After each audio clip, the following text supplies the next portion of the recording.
नमस्कार शेतकरी मंडळी, स्वागत आहे शेती बाजारभावामध्ये। तर मित्रांनो, आज आपण एक नवीन व्हिडिओमध्ये तुम्हाला सांगणार आहे की कपाशीला यंदा 2 हमी भाव मिळालेले आहेत।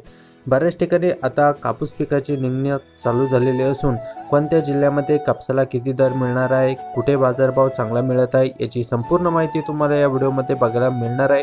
आणि तसेच रोजचे रोज नवीन अपडेट बाजारभाव तुम्हाला या चॅनलवरती बघायला मिळेल। त्यासाठी फक्त आपल्याला व्हिडिओला लाईक करायचे आहे आणि चॅनल सबस्क्राइब करायचं आणि बेल आयकॉनला क्लिक करायचं आहे। तर मित्रांनो, कपाशीला यंदा 2 हमी भाव मिळणार आहे। तर पहिला आहे 7,521 रुपये आणि दुसरा आहे 7,121 रुपये दर। हा जिल्ह्यातील CCIचे 11 खरेदी केंद्र सुरू झालेले असून हे 2 हमी भाव जाहीर करण्यात आलेले आहेत। यंदा कपाशीसाठी 7,521 आणि 7,121 रुपये प्रति क्विंटल दर केंद्र सरकारने जाहीर केले असून यंदा पर्जन्यमान चांगले झाल्याने उत्पादनात वाढ होणार आहे। जिल्ह्याची CCI केंद्र आता 11 खरेदी केंद्र आपल्या महाराष्ट्रामध्ये चालू झालेले आहे। तर मित्रांनो, गेल्या वर्षी कपाशीला 7,100 रुपये प्रति क्विंटल हमी भाव दिला गेला।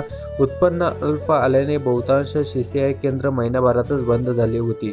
तर अशा प्रकारे जे आता CCI केंद्र ते सुरू झालेले आहे आणि दसऱ्याच्या वेळी आपल्याला कापसाला चांगला दर मिळणार आहे की नाही ते व्हिडिओ पाहण्यासाठी आपल्या या व्हिडिओला लाईक करून चॅनल सबस्क्राइब करा। मित्रांनो, प्रत्येक जिल्ह्याचे प्रत्येक नवीन बाजार समितीचे नवीन अपडेट बाजारभाव तुम्हाला या व्हिडिओमध्ये बघायला मिळणार आहे।